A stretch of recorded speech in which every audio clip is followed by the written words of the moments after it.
There are a lot of videos that will teach you how to declutter and what to get rid of without actually helping you understand why decluttering feels so hard and sometimes even painful. In this video, we're going to talk about 7 common emotions that come up when people are decluttering and how to move through them. If we're meeting for the first time, my name is Sheila and I'm a downsizing mentor. I help people who are going through major life transitions declutter their homes and their minds so they can move forward with less stress and more peace. The first emotion that tends to come up for people over and over is guilt. Now, guilt can take on many different forms. It can actually be more like shame or embarrassment, but just to keep things simple for this video, we're going to put it all under one umbrella and we're going to call it guilt. Sometimes this guilt comes from comparing ourselves to others. We've all heard that comparison is the thief of joy, but it's easier said than done to not compare ourselves to others when we live in a world filled with social media images. Even though we know that we are comparing our own bloopers to someone else's highlight reel, it still does a number on us when we look at someone else's curated feed and we ask ourselves, why can't I be more like that person? Why don't I have it together like they do? But let me let you in on a little secret. After helping literally hundreds of people declutter over the years, I can promise you that not one single person has a perfectly decluttered home. Not even me. So regardless of what it looks like on social media, just know that it's not always like that in real life. But when it comes to guilt, there are a couple of things that I hear over and over, a couple of really common themes. One is I feel guilty about wasting money, and the other one is I feel guilty about harming the environment. So let's talk about each of those. First, let's talk about the guilt of wasting money. Imagine for a moment that you bought something new. Let's say it was a kitchen gadget and you paid $50 for it, and it's in the box, brand new. You were so excited to get it. You bought it with the best of intentions, but you never really ended up using it. You have a couple of different options here.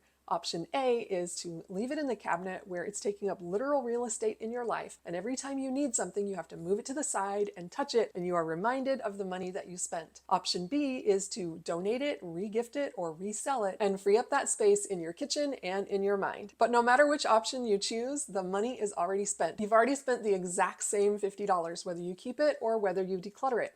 The difference is that if you keep it, you are continuing to pay for it with your mental energy and your time every time you have to deal with it. And if you declutter it, then you are free to let it go. But either way, you've already spent the exact same amount of money, so decluttering that item is not wasting money. Now let's talk about harming the environment. I'm a huge fan of reusing, repurposing, recycling things whenever possible. But there are going to be those times where you have to throw something away. And in those moments, you might be tempted to say, if I throw this away, I am harming the environment. But here's the thing that most people don't take into account when they talk about being wasteful. They talk about wasting money or harming the environment, and they don't consider their own bandwidth, their own mental health and well-being. Don't forget that you are also a precious natural resource, so please don't sell yourself short when you are decluttering. Your time, your energy, your mental health, those are all important resources too. So yes, we want to be careful with our money, and yes, we want to protect the environment, but don't forget that you are part of this equation too, and you deserve a home where you can feel peace and calm. If you are feeling really guilty about decluttering something, here's a tip that has worked for me. I will literally say out loud, in a perfect world, I would have used this.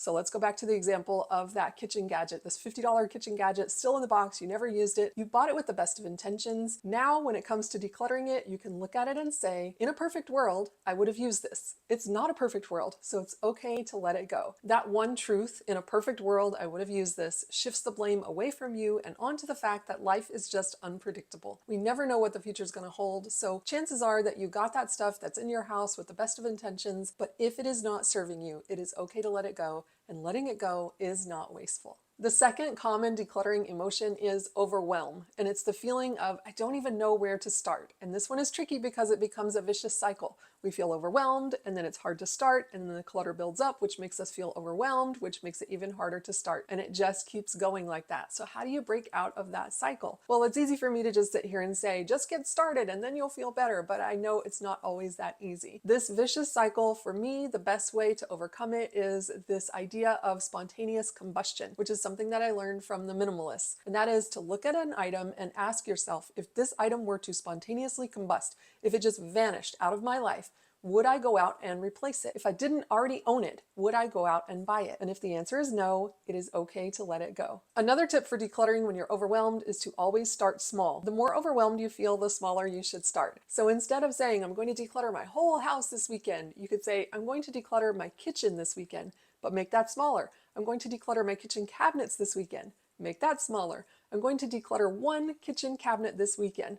The smaller you start, the bigger the win will feel. I know that seems counterintuitive, but if you start with something really small, it will give you that momentum to keep going and it will build your confidence. And speaking of starting small, if you haven't already, you can grab my free 1-minute decluttering guide. I will put the link in the description. It's where I walk you through your house 1 minute at a time and we declutter together. You will be amazed at what you can get done in just 1 minute. The third emotion that tends to come up when people are decluttering is sadness. And this one is especially heavy if you're decluttering after a divorce, a death in the family, a job loss, a major move, or a diagnosis. These changes in our lives can make us feel like we are losing that thing or that person all over again when we declutter. So here are some tips to declutter when you're dealing with sadness. One tip for decluttering in the midst of sadness is to take pictures of the items and then release the physical clutter. Remember, the memories live in you and not in the stuff.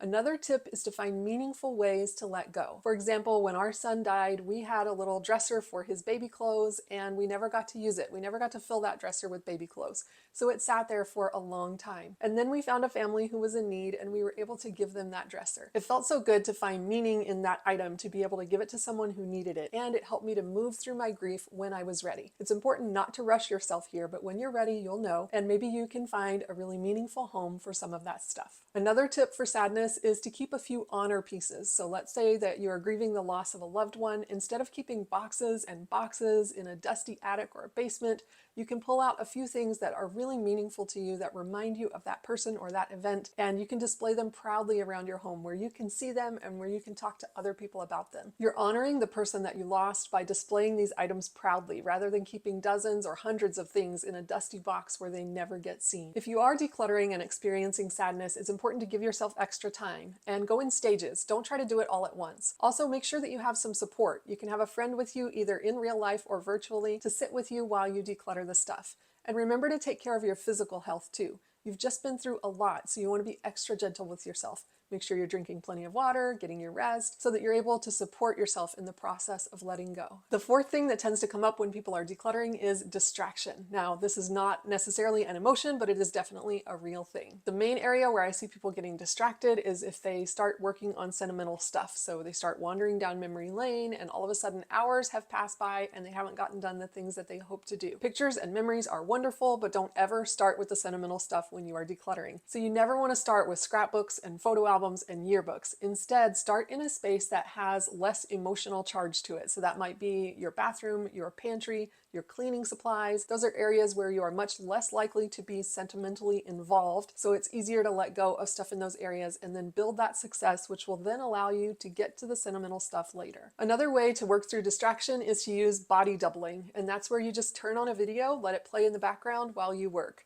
So many people have told me, I channeled my inner Sheila, I turned on your videos and I got to work. So even if you're not listening to what I'm saying and you're just doing something different, that's totally fine. I will be there with you virtually and we can work together. I have an entire decluttering playlist, which I will link in the description below, and I would love to keep you company while you declutter. Another way to overcome distraction when you're decluttering is to use a timer. Decide in advance how many minutes you're going to spend in each area and set your timer for that number of minutes. Start small, maybe 5 minutes or 7 minutes. When the timer stops, you have permission to stop. By keeping your decluttering sessions short and sweet, you'll want to come back to it rather than making them drag on for hours or days and feeling overwhelmed at the thought of trying that again. If you've gotten any value out of this video, it would mean the world to me if you would hit that subscribe button so that I can reach more people and help more people. Thank you so much. Let's keep going. The fifth thing that people feel when they're decluttering is lost potential. That's where you look at the stuff and you see all the potential that's still in it, and so it makes it hard to let it go. You think, oh, this thing still has so much good life in it. Maybe I will use it. Someday I might use it again. I might need this someday. If you hear yourself saying those words, maybe, someday, or might, it's usually a good indication that you are ready to let it go. But the reason that it can feel so hard to let it go, even if you haven't used or touched this thing in years, maybe you haven't used it in decades, it can still feel hard to let it go because as human beings, we are hardwired to hold on to stuff. We have this thing called loss aversion, which is where it is more painful to let something go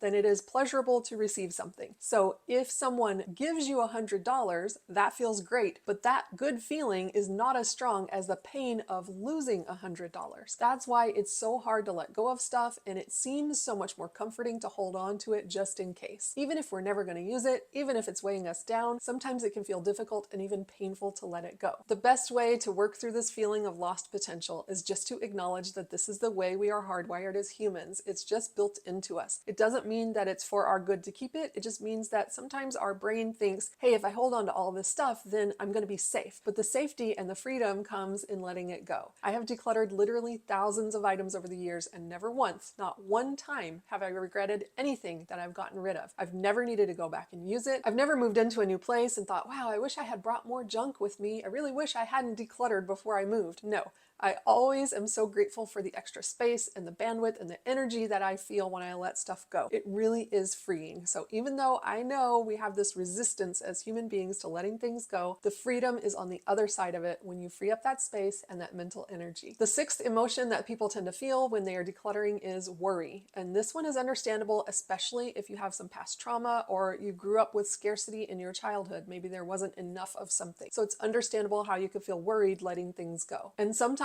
letting things go feels like giving up a part of yourself or your identity, so that also can cause us to worry. A lot of times this worry comes from what we call the endowment effect. The endowment effect simply means that we place a higher value on our own stuff than what it might truly be worth. So there was a famous study done with coffee mugs where some of the participants in the study were given a coffee mug. They did not pay for these mugs, but they were given the mugs, so now they owned them.